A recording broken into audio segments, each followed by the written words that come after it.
The Barren Wastes by Alexander Leiths. Susan lay on her stomach, gravel shifting under her weight as she peered through binoculars at the scene below her. The artificial mountain gave her the perfect vantage point. From here she could see out beyond the aggregate plant she had so recently broken into, across the road and into the abandoned yard beyond. This was one of the few undeveloped industrial areas left on the Greenwich Peninsula. Most of the rest was given over to desirable apartments of varying degrees of modernity and parkland established decades earlier, which served the nearby commercial district of the Isle of Dogs. Just this small patch down by the river still retained the scruffy, desolate air once so common across the whole peninsula. It was not for nostalgia's sake that Susan watched the yard below, however. For once it was in use. She had been tipped off that an illegal arms deal was to be conducted here. Something almost unheard of in this day and age, and yet this was precisely what she was witnessing. 3 men stood around a battered electric pickup truck, tarpaulin at the back partly removed to reveal a frightening assortment of small arms and explosives. Susan needed at least one of these men for interrogation to find out who and what was behind these illicit arms movements. Reaching into her jacket, she drew her weapon. At that moment, a shot rang out and the gravel next to her face jumped into the air, making her flinch. There was a cry. A 4th man, on the roof of an adjacent warehouse, a lookout for the men below. Susan took him out with a single shot, already moving on to her second target as the dying man slid down the far side of the roof. 2 of the 3 men were already running towards her hiding place, their own silent needle rifles unslung, whilst the 3rd was clambering into the van, starting the engine in a bid to escape with his arsenal. Susan allowed herself time to take careful aim, then fired straight into a box of grenades. She turned, then, with smile of satisfaction, ran down the rear of the gravel mound, shielding herself from the earth-shaking explosion that followed.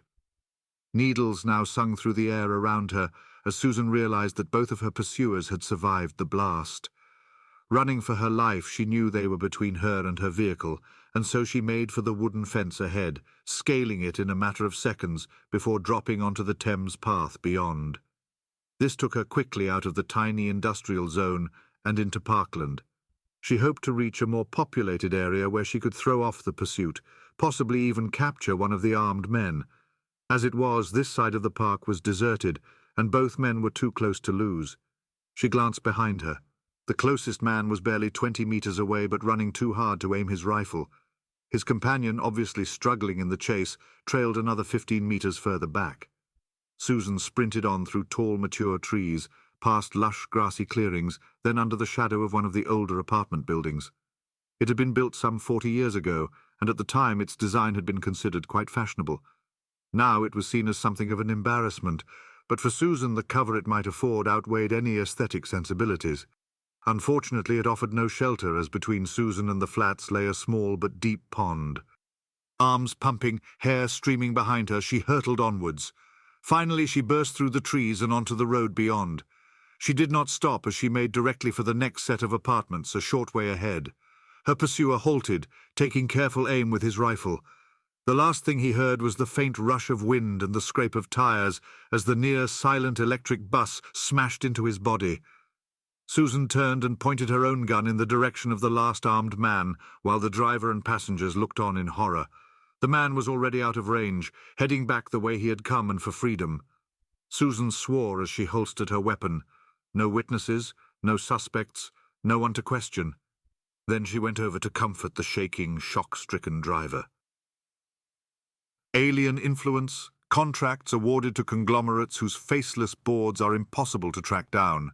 Companies whose infrastructures are spread throughout the so-called Greater European Union. all this leading to growing unease and unrest on the streets of this once proud British nation. And who represents our interests? Yes, we have our votes, but where do they go? Do we trust invisible grey bureaucrats to act in our best interests? Do we see anything of our government beyond our personal electronic voting terminals? Are our voices heard above the babble of a billion foreign cries? No parliament of our own, no independent army. What is left of our identity? Oh yes, they may have adopted our tongue as the language of court, but is this not one more example of our ownership lost? In this reporter's humble opinion, it seems only one voice is left crying out for our hopes and our dreams, the voice of our own British media. We will continue to raise our voice, your voice, to speak for you, to force those in power to listen and to act. Charles Leighton sighed, shook his head, and with a dismissive wave switched off the tri-vision projector. He then leaned back slowly in his brown leather swivel chair and turned to face the doctor. The doctor himself was seated in an identical chair and had been watching the news report intently. His hat was clutched tightly in his right hand, but he was still dressed in his long brown coat and scarf. Charles had thought this a little odd, given the warmth of his office and the fact that it was July, but the doctor seemed perfectly comfortable. Now he too settled back, crossing his legs whilst breaking into a broad grin. "Well, there's nothing like a good piece of balanced journalism," he said before pausing to waggle his hat. "And that was nothing like a good piece of balanced journalism." Charles smiled in spite of his mood. "You might have thought that as an invisible grey bureaucrat I might be offended by this shameless piece of editorializing, but that's not the reason I called you here." As Director of Operations in the GEU Intelligence Ministry, Charles Leighton could well be described as an integral organ of the bureaucratic beast, but it would have been grossly unfair to think him bereft of character or compassion. If his manner betrayed some weariness or despair, it was simply because he cared about the fate of his people, the human race, and not through some general ennui of the paper pusher. "Have you seen the British tri-vision output recently?" "Ah," the doctor sighed, plonking his hat upon his head. "Well, you see, I never really was into TV. I much prefer a live performance, the smells, the sights, the wind through your hair, the smells. Did I mention the smells?" Charles was forced to smile again. "Yes, doctor, I believe you did." "Intoxicating," whispered the doctor behind a conspiratorial hand. "No doubt. However, had you not been so distracted by living history, I think you'd have found the reported version somewhat at odds with your own experience." "How so?" the doctor inquired. "The news report I just showed you is not simply an isolated incident of one hack slipping through the editorial system, but is essentially indicative of the whole British media. Tri-vision, radio, internet content providers, even the few remaining hard copy productions, every arm of British journalism singing from one song sheet. And the tune is one of discontent, racial prejudice and isolationism, all the things we've been fighting against for so many years." Charles finished, shook his head, then ran his hand over his short-cropped hair. "I assume the views expressed really do bear no resemblance to the truth?" the doctor asked, one eyebrow raised. The Director of Intelligence frowned. "Of course not. They prey upon the worst paranoia of the populace. The European state as a whole enjoys prosperity and peace, with representation for all. There has been a brief flirtation with increased localized government in parts of London, but neither the residents nor the newly installed local leaders were prepared for the chaos this created. By common consent, slowly but surely, they're on the way out. The government structure and processes are as transparent as it is possible to make them, and we have, over the past few decades, attempted to educate the people to such a degree that they are able to consider the issues upon which they must vote and make a rational choice." The doctor flashed his dental work once more. "Sounds perfect.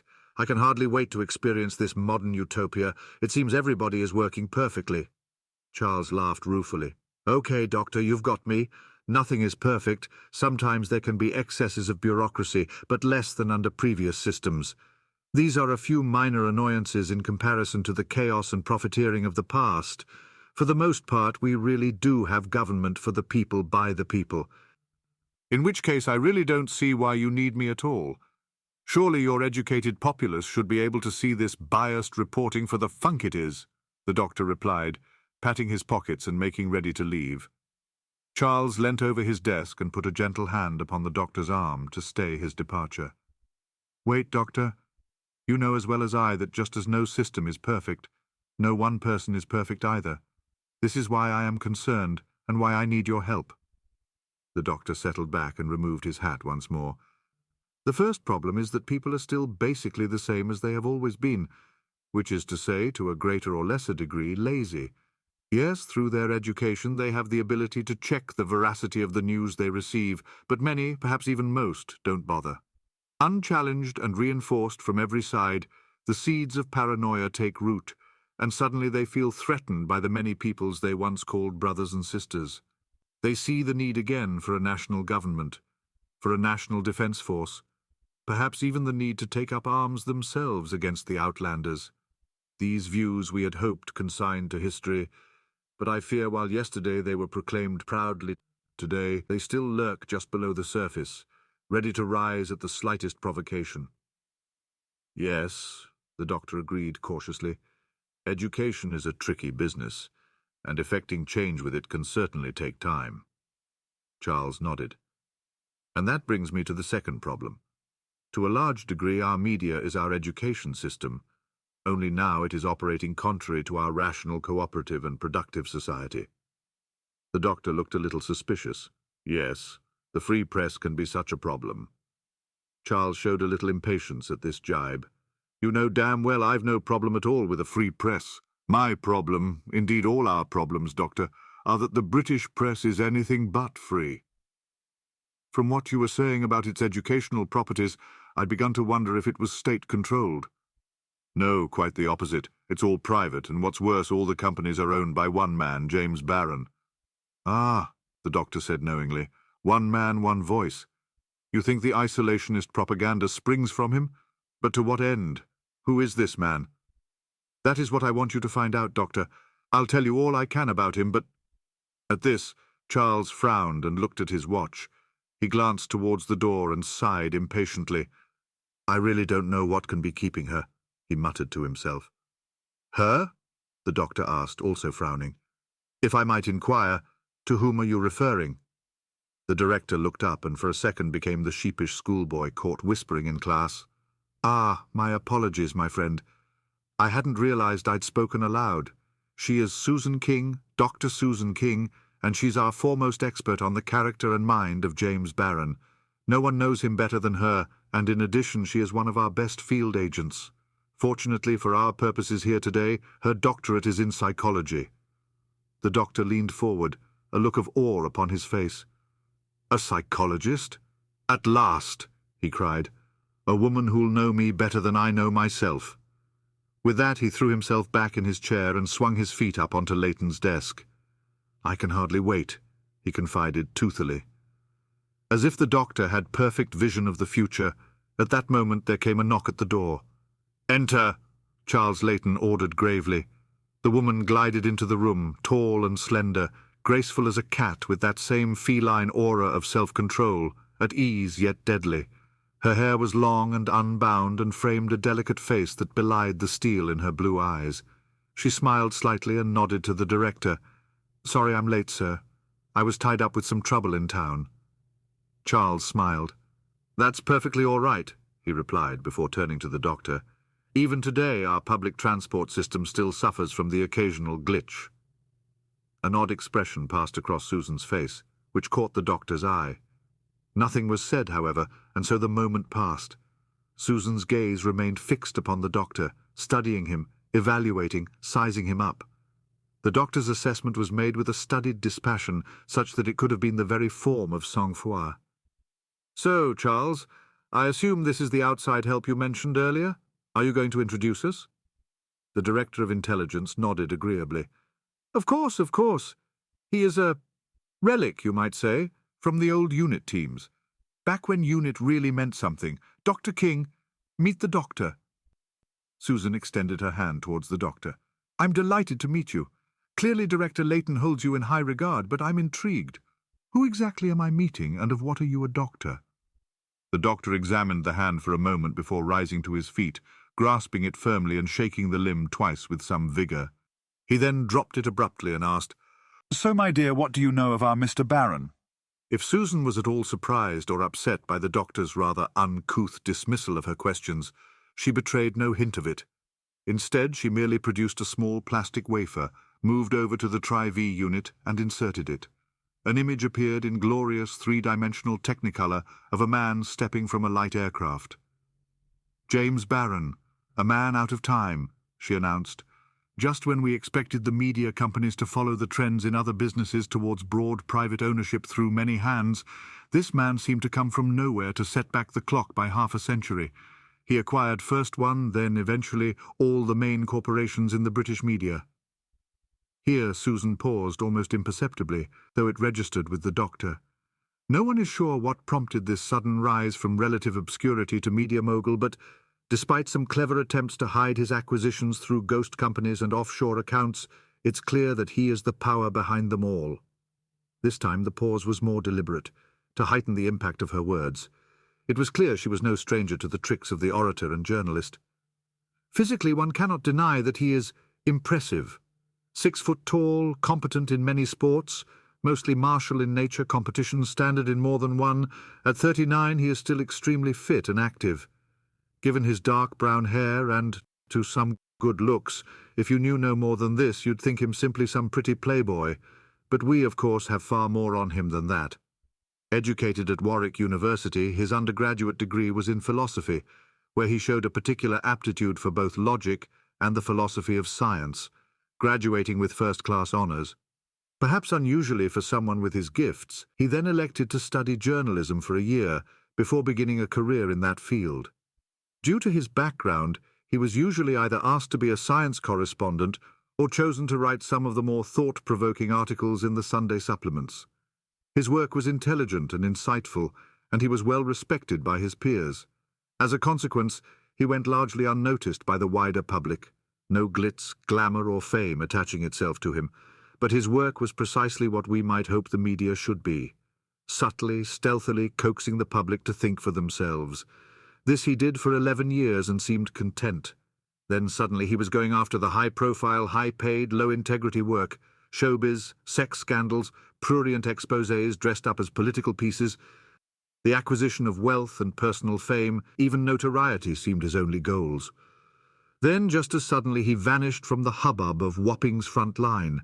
He began to carve out an empire in the business side of news, and with far more discretion than the earlier garnering of his modest personal fortune.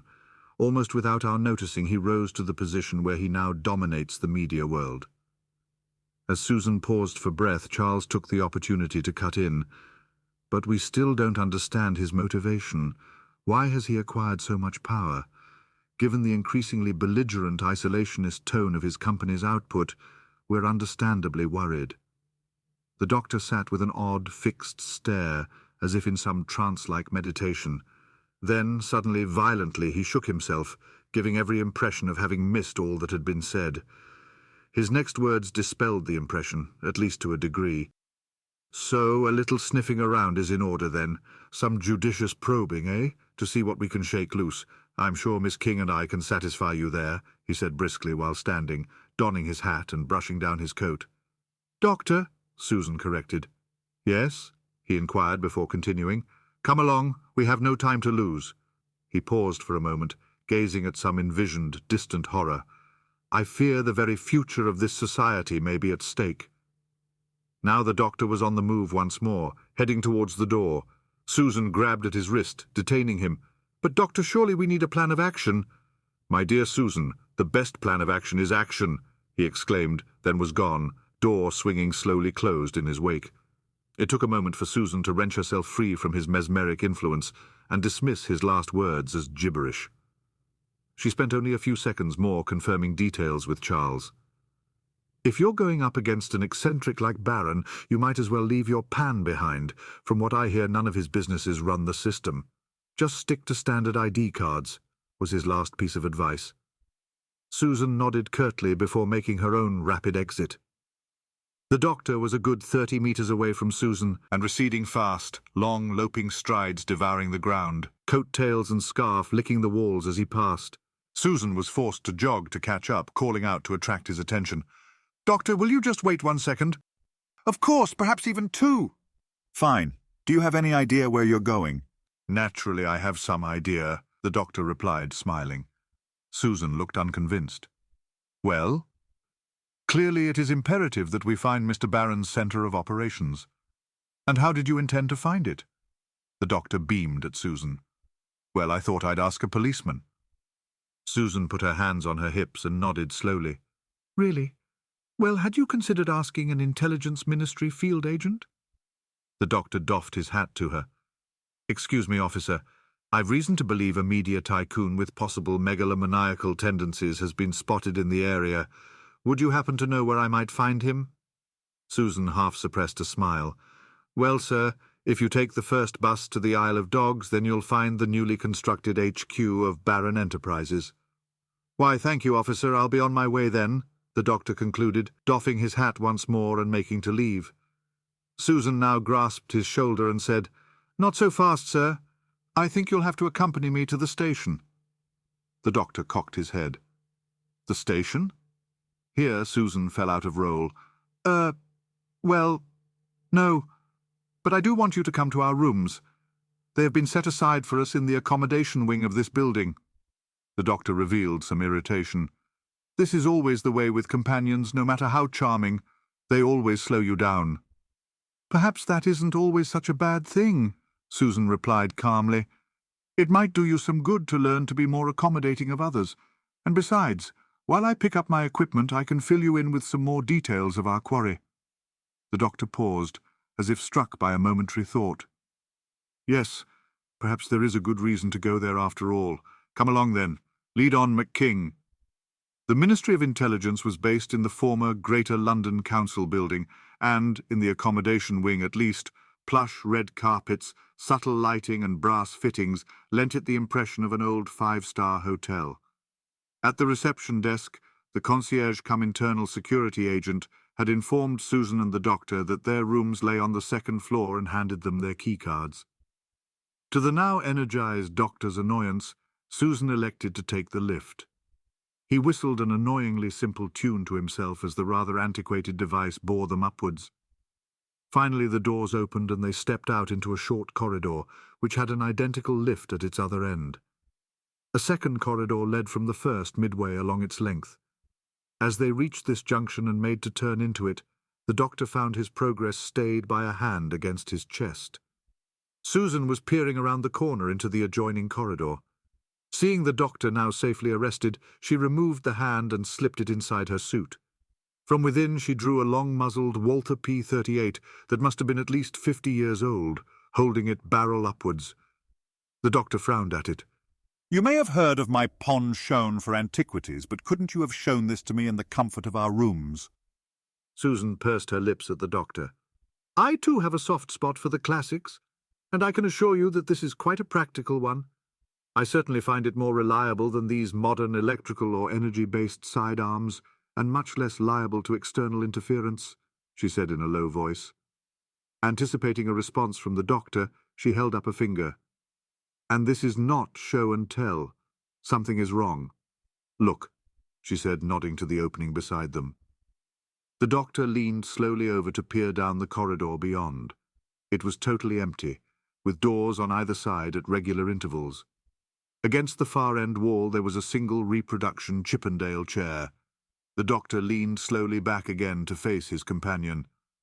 Ah, yes, of course, chairs can be terribly threatening.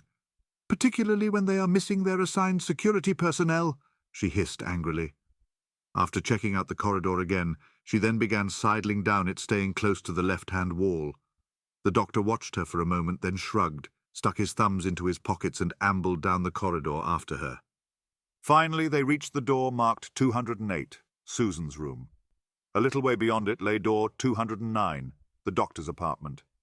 Susan now examined the edge of her door where it met the frame, crouching now to check the tiny gap between the door and floor. I've subdued it, the doctor called out cheerfully. Shh, Susan hissed as she turned to see what he was talking about. The doctor was standing, exuding triumph, at the far end of the corridor, while next to him, on its side and bound by his scarf, was the chair. Susan rolled her eyes, shook her head and returned her attention to the door. There were no obvious signs of tampering on it or on the keycard slot adjacent to it. In spite of this, she spread herself flat against the wall, as far from the slot as she could reach before taking the keycard from her pocket and inserting it gingerly with her fingertips. As it slid home, there was a faint click as the lock disengaged and a satisfying lack of accompanying explosion. She sighed and pivoted to face the door once more, reaching for the handle. Susan found herself on her back, covered by a large mass in a brown coat, floppy hat, and recently recovered scarf. The mass raised its head and looked relieved. The doctor released the breath he had been holding and mopped his forehead with his hat. He then replaced it and looked down at Susan, who returned his jovial expression with an icy stare. "Doctor, do you have something to prove?"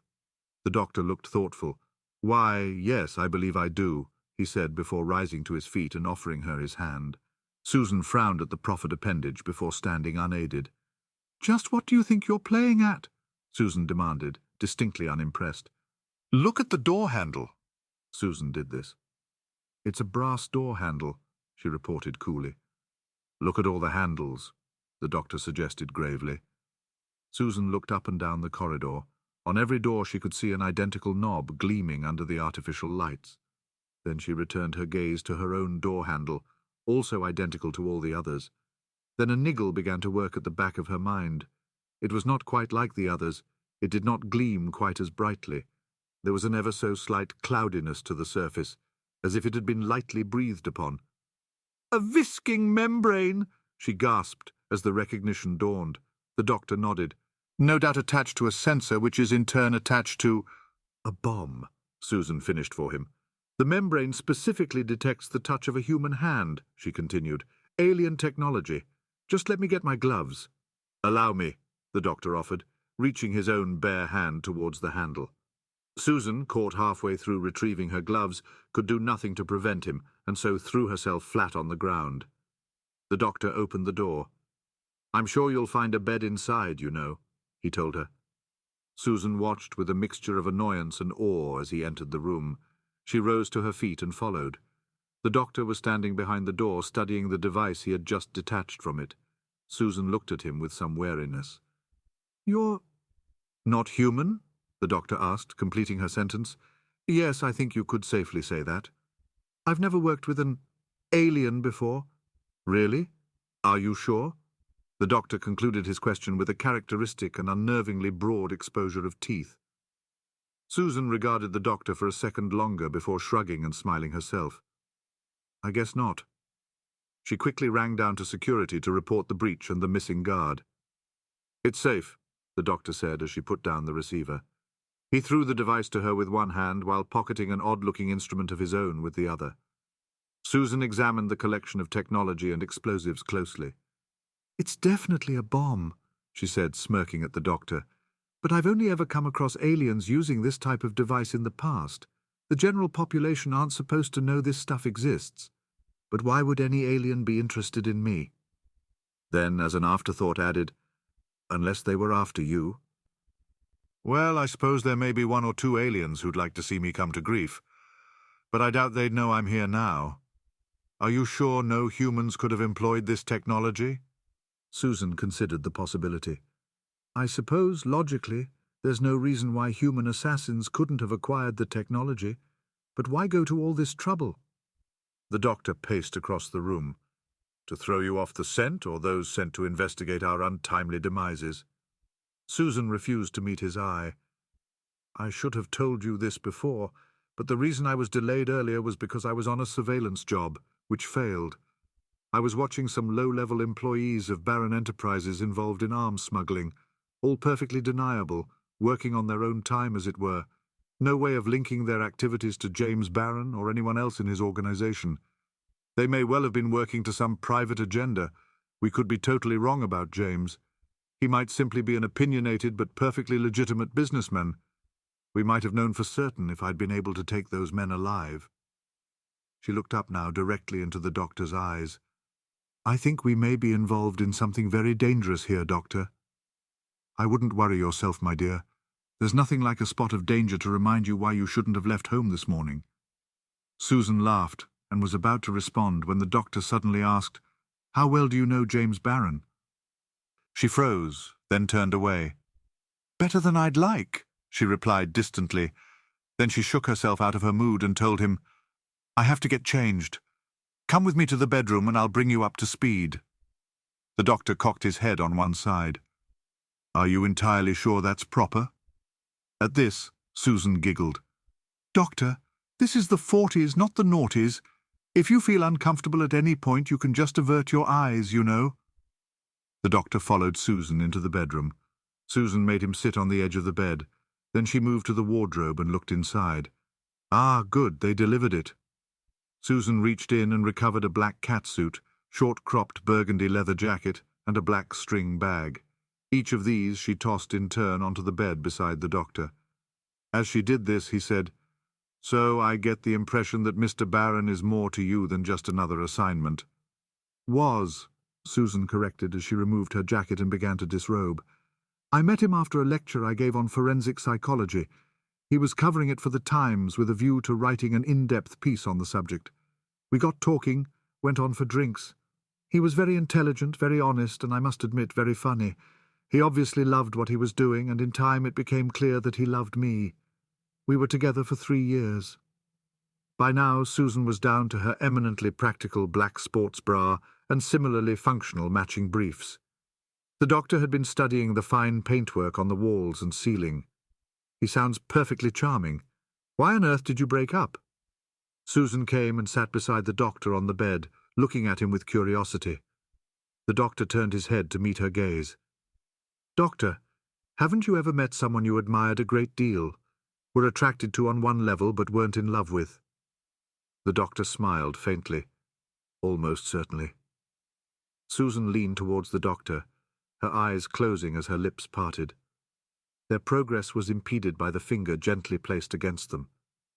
"I'm sorry, my dear," the doctor said gently in a low voice. "I'm sure you must be very attractive, but, well, things are complex with my race."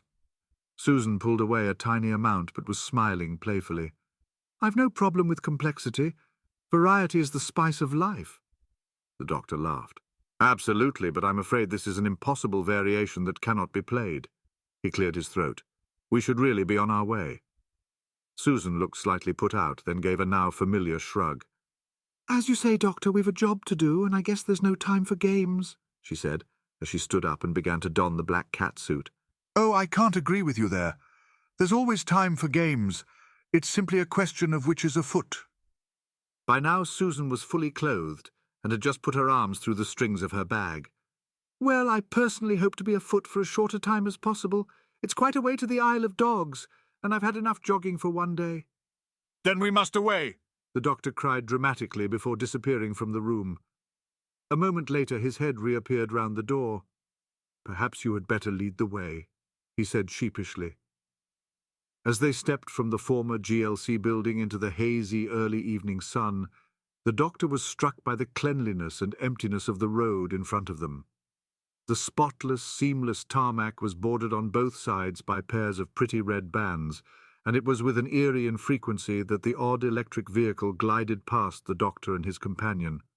Ruthless congestion controls had chased all but public vehicles, the most wealthy or the most desperate, off the streets at almost any time, while the exhaustion of crude oil had eliminated the combustion engine entirely. The black 72 Mustang Fastback, parked with gleeful abandon in front of the ministry, came as something of an eye-twisting anachronism.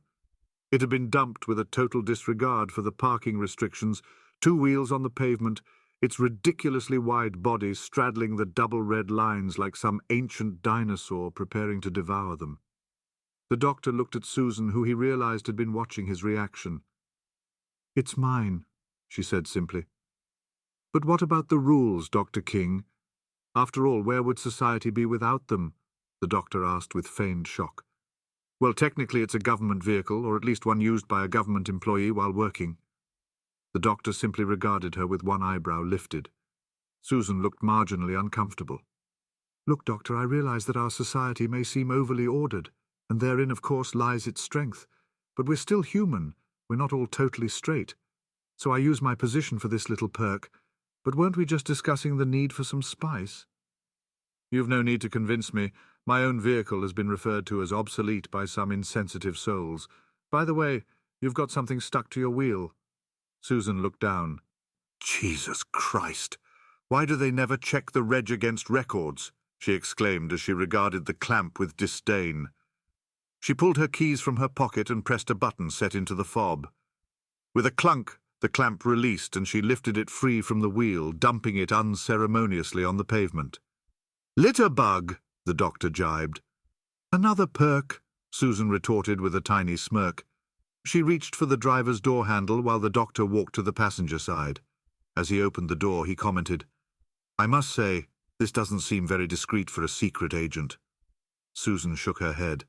"I'm a field agent, not a secret agent. There is a difference. I'm on the public record as working for the MI if anybody cares to look." They got in the car.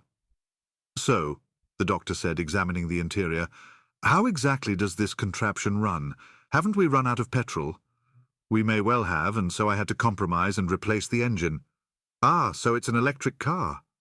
Susan depressed the accelerator slightly and turned the key. The doctor was startled as a roar burst forth from under the bonnet, which settled to a low, burbling rumble. "Not exactly," Susan told him. "It's a 6.7-litre turbo diesel V8 running on biofuel. Vegetable oil, Doctor."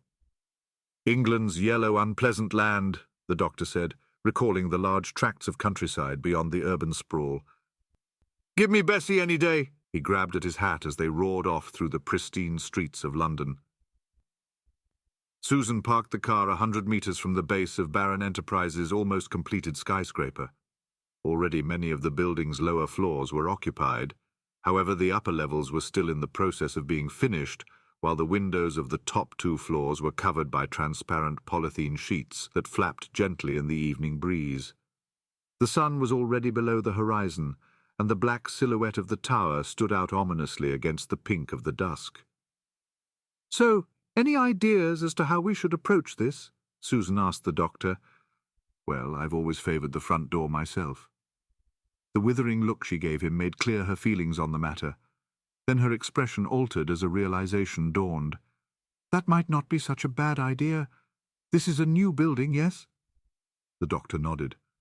"And new buildings require inspection, do they not?" the doctor supplied helpfully.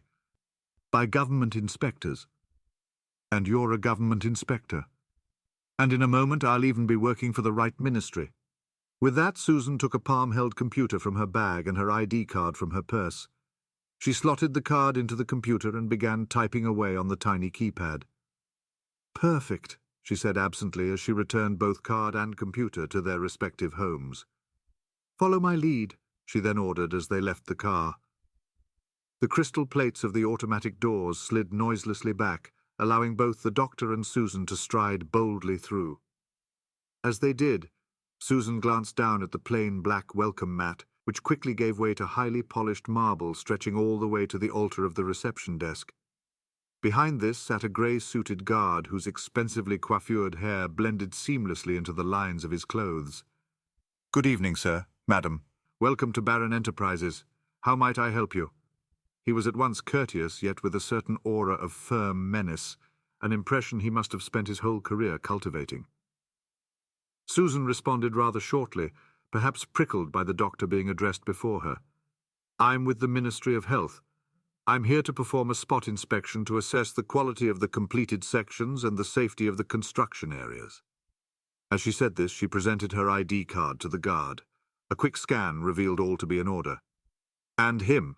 the guard asked, nodding at the doctor, who raised his hat and presented the guard with a broad, toothy grin. Susan narrowed her eyes slightly at the doctor before saying, "He's my assistant." "Seems harmless enough," was the guard's assessment. "Mostly, yes," Susan responded quickly. "We'll need full access to all areas of the building, of course." "Of course," replied the guard, "except for 1 or 2 high-security rooms, sealed with coded locks." Susan adopted what was clearly her best officious bureaucrat persona. "I really must insist that we have access to all areas." "And I have orders that no one is allowed access to those rooms, and until I see written orders from your bosses and my bosses, that's the way it'll be. If you insist on causing a fuss, then, ministry or not, I'll remove you from the building until I receive those orders." The doctor could sense his companion was going to push the matter, and so quickly intervened. "I'm sure that'll be fine. We'll stick to the path. We can always inspect the other areas another day." A second set of glass doors to the left of the desk now slid open. "That'll do nicely." The guard nodded towards this new opening. The doctor and Susan entered with as much haste as they thought seemly. They passed along office-lined corridors, ignoring many, until Susan dragged the doctor into what looked like a newsroom. "What exactly do you hope to find here?" the doctor asked. "There's a computer terminal in a cubicle over there in a blind spot on the security cameras," she said tetchily, pointing to both booth and cameras. For some reason, her mood seemed out of character for an experienced field agent. "Are you feeling all right, my dear?" the doctor inquired. "Fine. Come on." They walked over to the cubicle, diligently checking every possible health and safety infraction until they were out of view of security. Susan hurriedly sat down at the terminal and connected her palm top. "Basic level protection guards the general newsroom material. Nothing but half-finished pieces and archives here," she told the doctor. She tapped a few more keys. "There is a protected high-security area. Give me a second." As she said this, she set off a cracker program, then began to settle back to wait. Her body stiffened, stopping just short of the chair back before shifting forwards once more.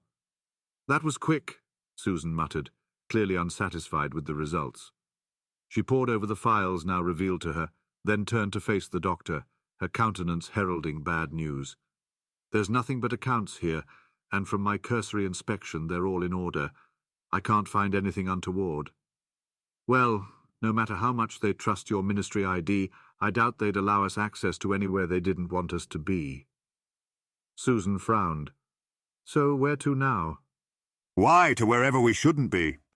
At this, the doctor turned and strode out of the room and back into the corridor. Susan stood up hurriedly and trotted after him.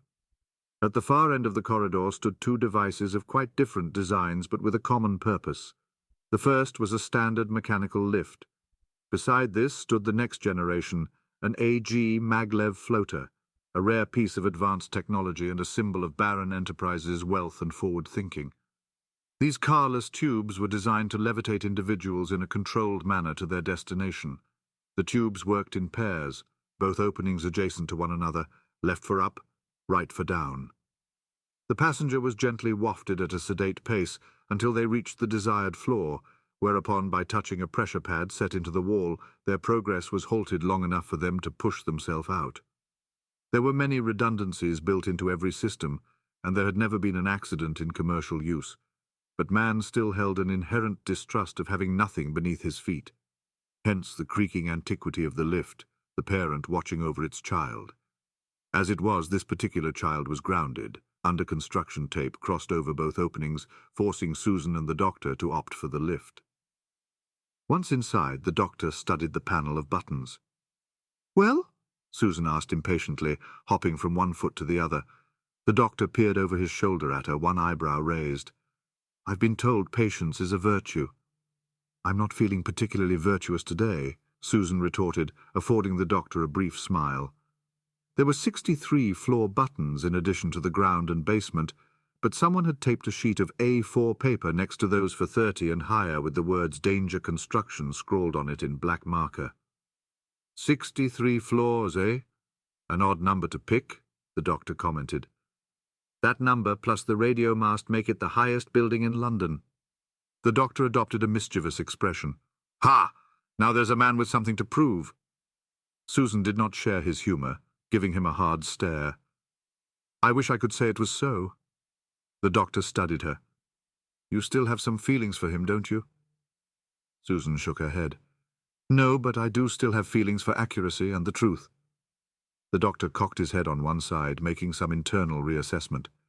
"I'm sorry, of course." Then he pointed at one of the buttons. "By the way, look what I found." Susan glanced at the end of the doctor's extended digit and saw button 21. It seemed no more special than the others. "So?" The finger now jabbed the button. The lift remained motionless. "Ah," Susan said as she noticed the electronic keycard slot next to the button. "Not a problem," she continued, whilst pulling out her palm top and inserting a keycard interface. After a few moments she said, "Try it now." Cautiously this time, the doctor slowly depressed the button. The doors closed and they were gliding smoothly upwards. Susan drew her gun, but the doctor put his hand upon it. "Let's not get ahead of ourselves here. Best to save that until we really need it." Susan looked unconvinced, but replaced it in her shoulder holster. The doors opened into a long corridor. The left-hand wall contained several doors leading to various store cupboards and other mundanely functional rooms. The right wall, however, appeared to conceal one enormous chamber, since the top half consisted of heavily frosted glass, allowing the vague suggestion of shapes within. There was only one door set into this at its midpoint. They reached this swiftly, and the doctor slid it open to reveal what lay beyond. Row upon row of grey cabinets, all 1.5 meters tall, stretched into the distance until they stopped just short of the far wall. At that point, the companions could just make out a large semicircular desk, covered in keyboards and monitors, set before the black expanse of the wall itself. As they walked between the rows towards the desk, Susan looked about her in disbelief. "There must be enough computer power here to run half the world." "Half the galaxy," the doctor replied. Susan looked at him strangely. "Oh, you'd be surprised how little it actually takes," the doctor said, and left it at that. Arriving at the console, Susan and the doctor both took seats, whereupon Susan began to hack into the system. The doctor divided his attention between watching her efforts and examining the console itself. He was distracted from this when Susan sat back violently, ran her hands through her hair, and drummed her feet upon the floor. "Doctor, look!" The data was as clear as it was unbelievable. Entry after entry detailing individual arms acquisitions and distributions, all under the cover and control of Baron Enterprises' local offices and news desks. The doctor watched as Susan scrutinized the files more closely and duly found the reference to the arms deal she had disrupted earlier, along with the names of the staff involved. She paused for a moment, perhaps wondering which was the name of the one that got away. In all likelihood, he would also prove to be the would-be bomber. "It would appear the Baron is caparisoned for war," the doctor observed. "He's planning a coup," Susan said in stunned awe. "No matter how much he's changed, I'd have never have believed him capable of this. What could have driven him so far?" The doctor was no longer listening to what she was saying, however. The moment they had begun accessing the files, a red button on the console had winked on and was glowing faintly. The doctor was transfixed. Then, almost against his will, his finger reached out and pressed it. "Doctor!" Susan cried out in alarm, but was quickly silenced by the sight unfolding before her. Two great panels in the wall were sliding back to reveal a large map of the British Isles. It was dotted with bulbs showing the company holdings, roughly 2/3 being lit, those corresponding to completed entries in the files. All these bulbs were linked through faintly glowing threads to a large glowing silhouette of Baron Enterprises' tower. "You've got to be kidding," was Susan's unreserved assessment. "It is a tad ostentatious, isn't it?" the doctor responded. Susan looked him in the eye, seeming unusually agitated. "Doctor," she said with an almost desperate pleading note. He leaned forward eagerly. "What is it? You seem pained. Do you have some dread confession?" Susan shook her head and looked slightly sheepish. "Not exactly. You saw the other rooms in the corridor?" "Yes," the doctor nodded. "Did you notice whether one of them was a convenience?" "I do believe there was one." Susan gave a single nod of recognition. "I'll be back in a minute." The doctor remained frozen in thought for a moment before smiling indulgently. "Ah, humans." The doctor turned his attention back to the files. He heard the door as Susan left the room. He paid it no mind when he heard it again a minute later. The monitor to the left of him erupted in a blinding, ear-rending anarchy of sparks and glass shards.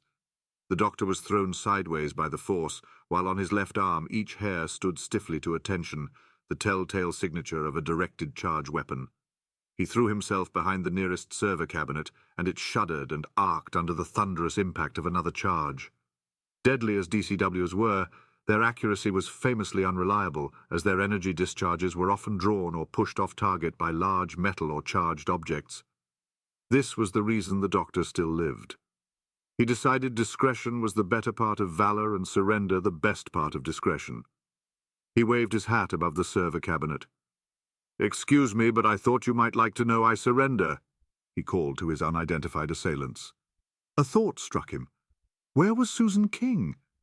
A sickening feeling threatened to overwhelm him as he considered her former relationship with James Barron. Had she been with her old lover all along? Had she slipped out only to bring these death dealers to him? "Get out here now!" a gruff and very male voice ordered in a broad southeast London accent. The doctor rose and turned, arms raised, hat still clutched in his hand. His fears about Susan were at least partly assuaged by the sight of two burly armed guards facing him, but not entirely. "I seem to be a little lost," the doctor supplied affably. Neither guard looked impressed. "You're coming with us?" "So it would seem," the doctor agreed, as he allowed them to show him back to the lift with enthusiastic physicality. Both guards were shaven-headed, a microscopic layer of stubble covering their scalps. Physically they were very similar, one being perhaps an inch shorter than the other, but still taller than the doctor. No mean feat. The smaller guard selected the 30th floor. The three men were delivered into an enormous office that took up the entire floor. The floor itself was polished glass, and through it the cubicles in the office below were visible. In one corner of this vast chamber stood a second and apparently working floater, which terminated at this level and served only the floors above. Across the shining expanse of the floor stood a flat metallic desk, and behind this sat an athletic individual in a finely tailored suit. As the doctor was led roughly towards him, James Barron stood up, assessing him with lively, intelligent eyes. "Easy, lads," he ordered his men in a gentle voice. "I'd like him to arrive in one piece." At this, the guards released the doctor, who brushed out his crumpled sleeves. Then, as if remembering where he was, he took off his hat to his captor. "Much obliged to you, Mr. Barron?" he said questioningly. "Certainly. And I'm very pleased to meet you, Mr. Doctor," the Time Lord supplied. "Ah, my apologies, Doctor. I rarely receive such illustrious burglars." "Oh, come now," the doctor said. "I'd hardly call myself a common thief." Barron smiled. "The word common never entered my mind. It's a very particular footpad who seeks information." "I prefer knowledge, my good man, and it's true I'd go to some lengths to acquire that." Barron nodded appreciatively. "Then it would appear that we have at least one interest in common. Excuse me one moment." With that, the tycoon turned to address his flunkies. "Would you be so good as to leave us?" The taller of the two frowned. "But, sir, he might be dangerous." "Of that I'm certain, but not, I think, in the way you mean." The guard remained unconvinced. Seeing this, James rolled his eyes and drew a small magnetic accelerator needle gun from his pocket.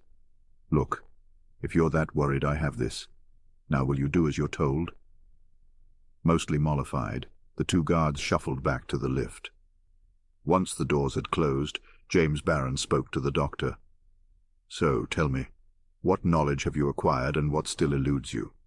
"Oh, far too much to list." James laughed. "Oh, very commendable to know that you do not know. But you know very well that we are not speaking in general terms here." The doctor peered sidelong at Barron. "Are we not? I suppose you're right. So what on earth are you up to?" James shook his head. No, Doctor. Where's the value in knowledge so easily won? You tell me what you think." The doctor shrugged. "Well, I could say how things appear, but I do so hate being deceived."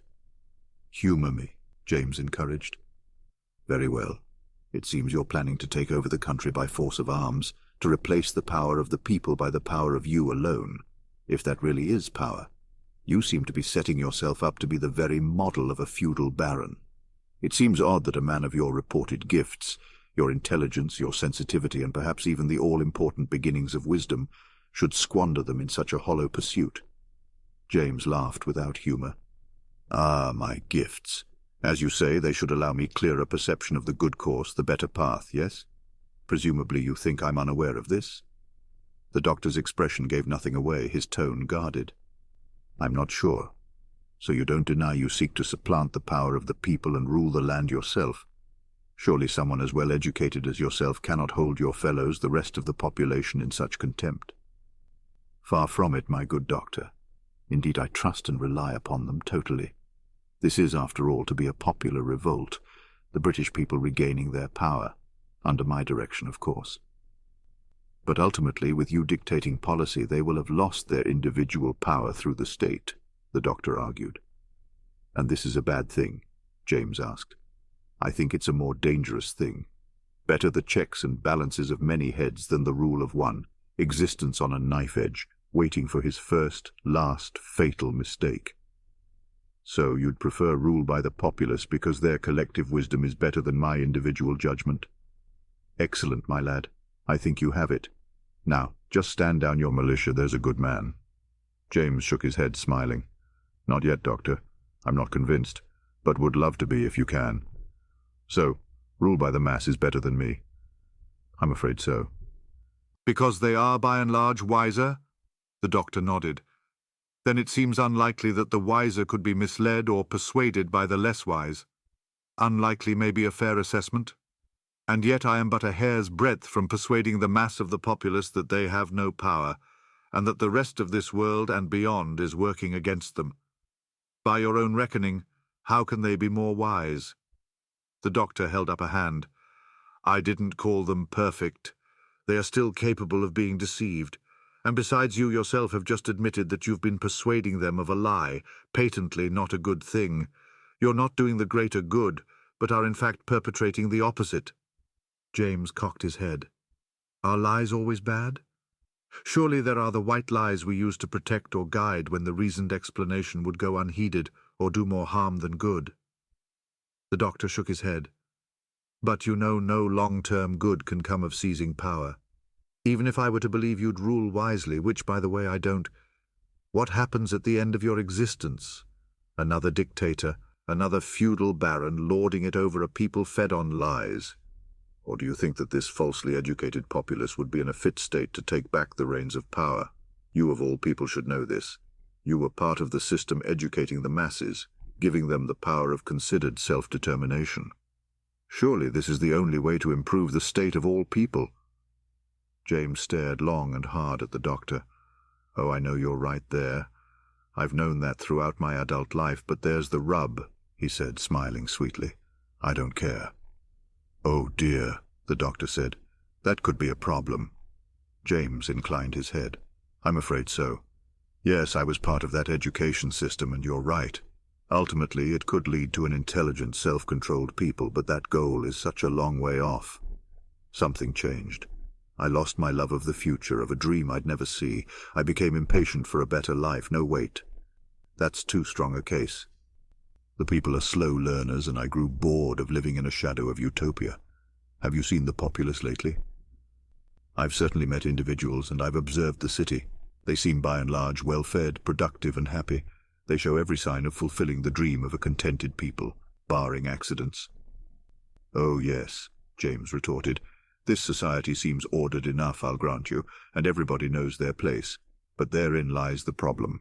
We've taught them to behave, but, as yet, without understanding. So everybody conforms to the happy norm, and nobody wishes to stand out in case they disrupt this carefully studied peace, and so there's no fun anymore. Nobody stands tall, no creative genii, no color. No one is capable of bending or even breaking the rules, because it takes intelligence and true understanding to know when it is harmless or even right to do so." As if on cue, the doctor spotted Susan's head peering upside down from the top of the right-hand floater tube. Her left hand was pressed against the stall panel, while she used her right hand to grip the edge of the opening to steady herself. The doctor could only watch her out of the corner of his eye to avoid alerting James to her presence. He was relieved to discover that his earlier suspicions of her betrayal were unfounded. As he watched, she nodded to the left-hand tube, swung herself lithely into that opening, feet downwards, and was immediately spirited up and away. "I think you need to get out more," the doctor advised. "Perhaps I will, but it will be in my city, my country, my Britain. The people will get the government they deserve. They will get me. They'll enjoy a new order under my baronial rule, and who knows, maybe my example will inspire some brighter individuals to shine. But let's be fair, who cares? Not me. I'm really doing this simply because I can, to relieve the ennui." The doctor studied the man closely. "I can't decide whether you believe all, some or none of what you say, and I wonder what occurred in your past that so shattered your bright promise. Right now, though, I'd have to say you're mad, and I should know." James nodded with wistful regret. "You know, I might well agree with you. Such a shame the revelation seems to leave me flat." With this he aimed his gun at the doctor. "So it would appear your attempts to change my mind have failed, and I fear with fatal consequences. I really can't allow either you or the lovely Miss King to ruin all my planning. I'm still vaguely curious as to whether I can pull this off." "Who might Miss King be?" the doctor asked innocently. "She sounds perfectly charming. Perhaps you could introduce me." "Doctor," James said with disappointment. "The doorman, the security monitors. We know you came in together, and while you may not leave that way, I can assure you her departure will follow swiftly upon your own." "Well, I'd take my hat off to you for your perspicacity, but it seems I've already done so." With this, the doctor flung his headgear into James's face. 3 needles hissed past the doctor's head and chest as he sprinted towards the floater tubes. Then he turned, ran back 2 steps, snatched up his hat from where it had landed, and turned again, throwing himself into the waiting tube. Needles clattered and pinged against the metal wall around him as he was borne upwards.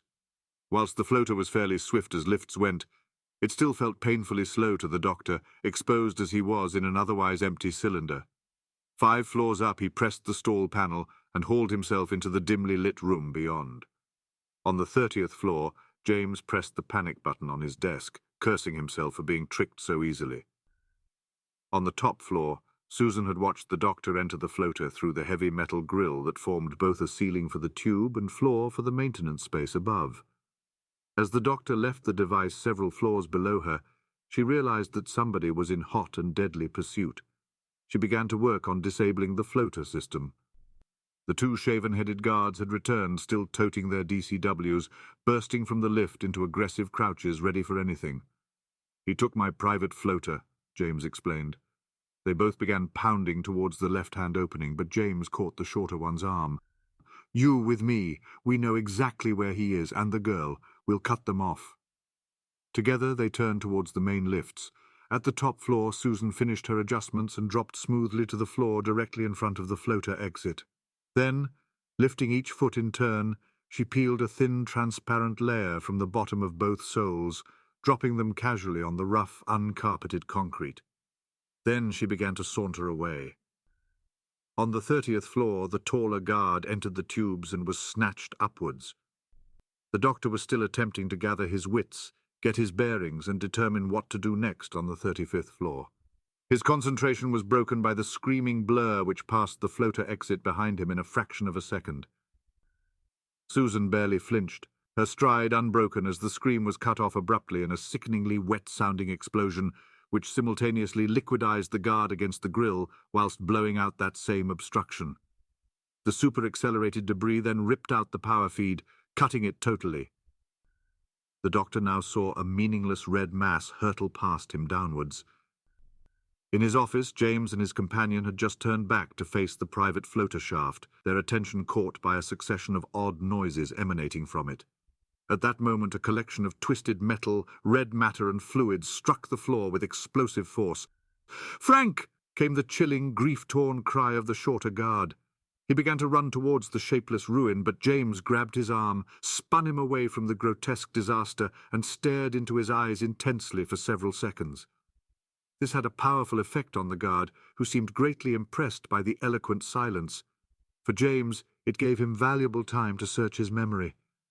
"Bob," he said, nodding once, "I want you to avenge your brother." Bob was calmer now, but sniffling. "You've got to put away the sadness and focus your pain. We will get them." Bob nodded, pulling himself up to his full height. James clapped him on the shoulder. "Good man!" At that moment, the lift opened to reveal 2 more guards armed with the automatic weapons usually favoured by the government security forces.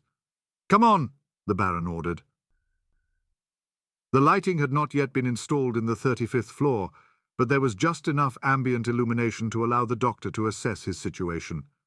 The whole floor was partitioned into offices separated by thin dividers.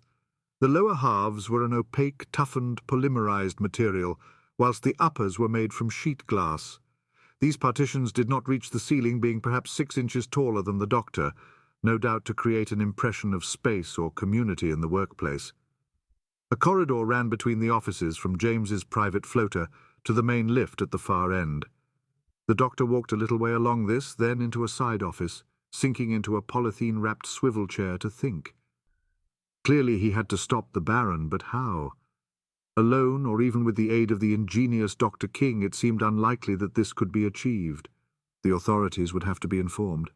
After all, the important work was done, the plot discovered, just mopping up to do now. But how to contact them? Susan probably had some sort of communication device and would have used it if possible. He could not afford to make that assumption. So down and out? No, too obvious and almost certainly too heavily guarded. A signal, then, something to attract attention. Where else but the roof? At the far end, the lift doors opened. The doctor stiffened, then ducked down behind a nearby desk. He could hear the faint voices of James and his companions. "Bob, get up to the top floor. She's still there. Take her if you can." "I will, sir." The doctor heard the lift doors slide shut. "Right, you two. A-hunting we will go." Having said this to his machine-gun-owning cronies, James led them unerringly in the direction of the doctor, who peered at them covertly over the tabletop. James had some sort of device in his hand, and it was this that was leading them to their quarry. The doctor wondered frantically how they were tracking him so effectively. Then a thin, crackling voice came from James's pocket. "Sir, sir, she's not here! I found false souls!"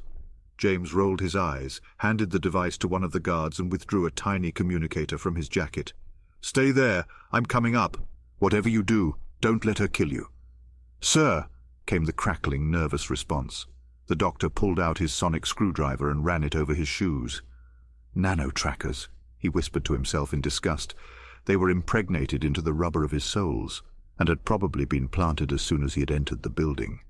Susan must have known, and he bridled at the thought of being used as a decoy, no matter how well aided. Hurriedly he now removed his shoes, then tied them together by the laces. "You two keep on after him. Do what is necessary. I don't expect to meet him again."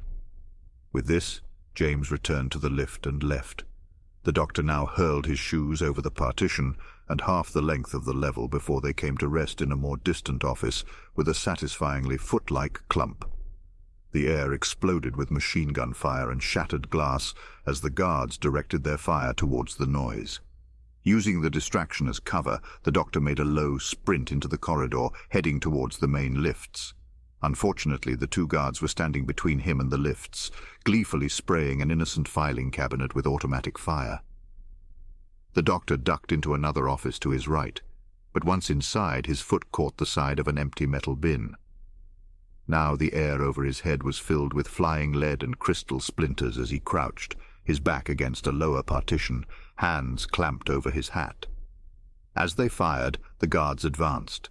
The doctor would have to move soon or be discovered. Fortunately, all the glass from the nearby partitions had now been blown out, which meant he could vault the surviving lower halves into the next office. Less fortunately, he would have to perform this athletic feat over a dense carpet of broken glass in a pair of rather threadbare woolen socks. He gritted his teeth and launched himself forwards. Glass sliced and dug into his feet with every step, while the continuous lines of bullets swept ever closer to him. He dived, rolling as he landed in the room beyond, thick brown coat protecting him from much of the glass there. The guards changed direction to approach the doctor's new foxhole, but were moving very cautiously by now, perhaps unaware that he was unarmed and wary of the increased cover afforded by his current position. The doctor winced as he plucked glass from his feet. The bloody shards fell to the floor with an oddly metallic clatter. For the first time, the doctor became aware of where he was, the printer room set into one corner of the level. The guards finally plucked up courage and rushed the printer room. They came from two sides and stood with puzzled expressions, gun barrels pointing over the partitions into the empty room beyond. They looked at one another, then edged into the room cautiously, eyes darting, alert to danger. Looking down, they could see the twin bloody footprints where the doctor had been hiding, but none leading away. There were no other exits. As they moved further into the room, the metal floor creaked slightly under them. They both froze, struck by the same thought. One pointed downwards, while the other nodded mutely. As soon as he had heard the guards enter the room, the doctor had ceased to worm his way through the insane jumble of cables under the false floor. He had been making for a riser in the wall of the building leading, he hoped, between the floors, but it was still 2 meters away. A series of blasts tore holes through an entire row of metal plates away to his left. Almost immediately, a second burst tore up those to his right. Then a second blast from the left, a row closer now. To the right, so close a splinter cut his cheek and he could smell hot metal. Then he heard a single pistol shot, followed by a thud which made the panels on his immediate left jump violently. There was machine gun fire again, but it was clear that the remaining guard was no longer concerned with the doctor, who now wriggled desperately the last 2 meters into the riser, barely wider than himself. He now found himself clinging to a thick bundle of cabling, his feet pressed into ribs in the wall of the riser, a yawning void above and below him leading to who knew where. He could still hear the gun battle raging, and had no doubt it was Susan who had saved him. But there was no exit from his current hiding place save the way he had come, and that meant the certainty of a bullet. So he climbed upwards. Susan would have to fend for herself. As the doctor slowly scaled the building from within, he occasionally caught sounds of the search, voices, footsteps. More than once he was forced to halt his progress lest some stray noise gave him away, and on one occasion he had been no more than a meter from James Barron himself as he directed his men. Almost as disconcerting as this close encounter was the security of the cables he was forced to use as a lifeline. At each floor, more were peeled off into another underfloor exit, leaving him with gradually dwindling support. Also, the cables themselves were initially running off to various devices, but as the floors progressed they were increasingly incomplete. Now the cables were just loosely tied to a water pipe to prevent them slipping back into the abyss. Now the false flooring was missing, allowing a view of the empty space bounded by concrete and glass. The doctor's luck held, however, and by the top floor the remaining 5 cables, which had originally been loosely knotted around a drain pipe, had been pulled tight by his body weight. He was halfway out of the riser, one knee resting on the concrete floor, when he felt his shoulders grabbed by powerful hands which hauled him into the room. "You killed my brother!" a guard yelled, shoving the doctor backwards. Before the doctor could answer, the man roared and charged. He grabbed and spun the doctor, propelling him towards the window. The doctor collided with it and was surprised when this was not accompanied by the usual thump or smash. The polythene sheet bowed outwards, giving him a sickening vision of the ground 63 stories below. With his face pressed sideways into the plastic, his voice was somewhat muffled. "I think you must have me confused with someone else." This just provoked the guard into pushing harder. One by one, the large staples holding the bottom of the sheet began to break free, leaving an ever-widening gap. The man attempted to force the doctor's feet into this, but the doctor danced on the edge of destruction, avoiding the kicks. Frustrated, the doctor's attacker pulled him several steps back from the edge, looking for a run-up to finally expel his enemy. He began running forward with the doctor. At the last moment, the doctor crouched down, sending the guard sailing over his head. For a moment he was suspended upside down against the sheeting like a bemused starfish. Then, accompanied by a slight squeaking, he slid down the sheet, through the gap and silently out of sight. The doctor stood up and looked around him. The floor was empty save for the wrecked private floater, the lift and a simple iron staircase leading up. The doctor took the stairs.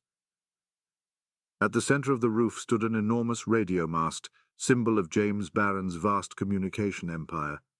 Towards one corner of the roof sat a small helipad, along with the door to the building itself, through which the doctor now came. He checked about him for some means of attracting attention. As he did so, on its midnight cue, the rain began. Peering through the sleeting water, the doctor's eyes fell upon Barron's personal one-man electric helicopter. "Ah, my dear, what a sight you are, and what a sight you'll be," the doctor said lovingly as he walked over and pulled open its maintenance hatch. Inside he could see the power storage cell, essentially a very advanced, very large capacitor. Like its smaller, older cousins, it was a useful method of storing charge, but unlike them, it suffered virtually no leakage. It did, however, still share one nasty habit with its older electrolytic forebears. If you charged them the wrong way, they would explode. Of course, there were many safeguards to prevent such an accident, mainly in the form of diodes. The doctor happily began removing these. Once this was done, he looked around for the charging cable. One end lay on the ground next to him, the other 50 meters away next to the building door. He made careful visual confirmation that it was not already attached to the supply before fixing the cable to the wrong terminals in the helicopter. He then ran to the other end, picking up the plug, ready to insert it into the supply socket. He wondered momentarily if the rain might dampen the explosion. He shrugged, inserted the plug, and waited. 5 seconds later, the helicopter erupted in a roaring orange fireball, debris showering the roof. The doctor felt a thump on the back of his head and fell forward. Groggily, he wondered if he had been struck by shrapnel and rolled, groaning slightly, onto his back. What he saw dispelled his earlier thought. James Barron stood over the doctor, needle gun trained on him as the rain continued its nightly ablution. James brushed back his sodden hair and wiped the water from his face with his free hand. "You blew up my toy." "I did." "Any particular reason?" "Attention-seeking. I'm fairly sure the authorities will be on their way by now in any case. Susan will have contacted them. She's a very resourceful girl," the doctor informed James. "Ha, I doubt it. We've been running interference since you entered the building," James returned coolly. The doctor smiled. "Well, you're not the only one there." James frowned. "Yes, I do seem to be missing a few guards. Any ideas what might have happened to them?" "Like I said, she's a very resourceful girl." James breathed in deeply through his nose. "Susan, always Susan. Can't she allow me even this one little thing?" he asked, looking into the sky. "What do you mean?" the doctor responded. James's attention quickly returned to him. "You've no idea why I'm doing this, why I do anything, do you?" "I suspect not. You talked of my gifts, those gifts that could so improve the state of mankind. But what use are they when they cannot improve the state of me? Do you know when I was happiest? Can you even guess?" The doctor peered at him. "When you were with Susan." James seemed stunned by the doctor's unexpected comprehension, the gun lowering slightly. "Yes, when I was with Susan. I'd never been happier than when I was with her, and yet, with all my gifts," James nearly spat the word, "I could not make her love me, could not make her stay. I had no control whatsoever." Now he raised his gun again. "So I sought what little control I could get, paltry as it is in comparison to love. That, I learned, can never be controlled. I will give the world what it deserves, the best of men broken to its cruel and chaotic will, and all for love." He took a step closer to the doctor, weapon leveled at his head. "My rule was to be my occupation, my control, my only relief, and you and Susan seek to rob me of my one last comfort. Well, no more." A shot rang out. James Barron looked surprised as he dropped the gun, then fell sideways and rolled onto his back. The doctor looked upwards to the right of where James had been standing, looking into the struts and girders of the radio mast. 10 meters up, legs entwined around one pole, left hand gripping another, hung Susan King, her frozen expression a mixture of grim determination and horror. With her right hand she still aimed the smoking pistol. Then she was moving, clambering down the mast before running over to help the doctor to his feet. "Did you get a message out?" the doctor asked. Susan nodded.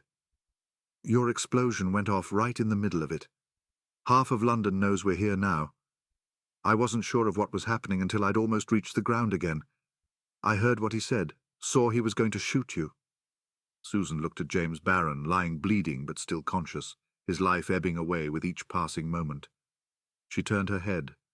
Around her the burning lumps of wreckage were already beginning to splutter and die, doused by the continuing rain.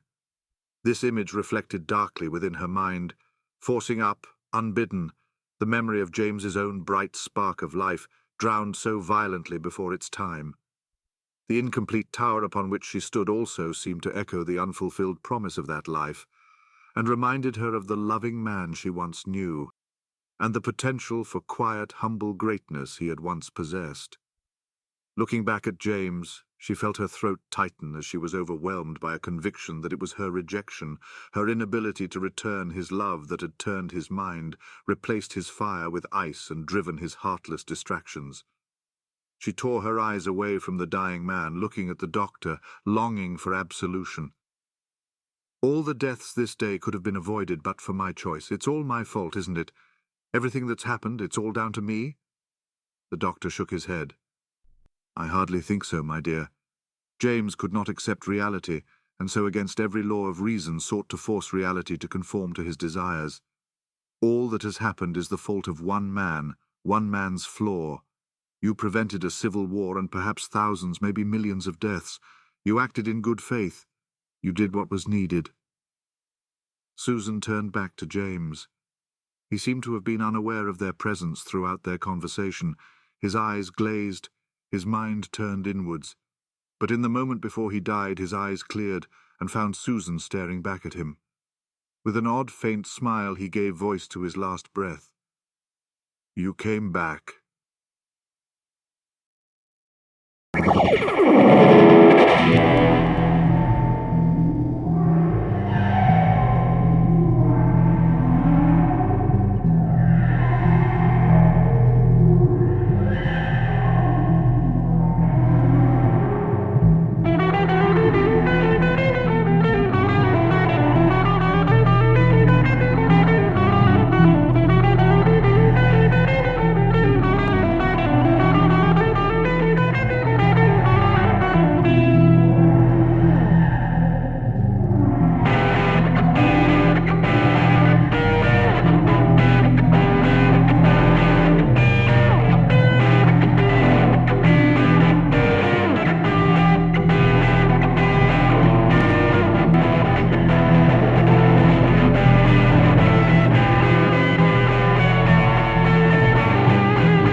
Masters, mistresses, the Doctor requires materials in order to maintain the TARDIS and ensure continued functionality. He similarly requires carbon-based comestibles to sustain his own biological functions and existence.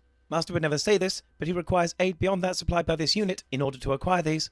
To aid the Doctor in his various tasks and creations, this can be most effectively achieved via Patreon or Substack subscriptions, or through donations directly to PayPal.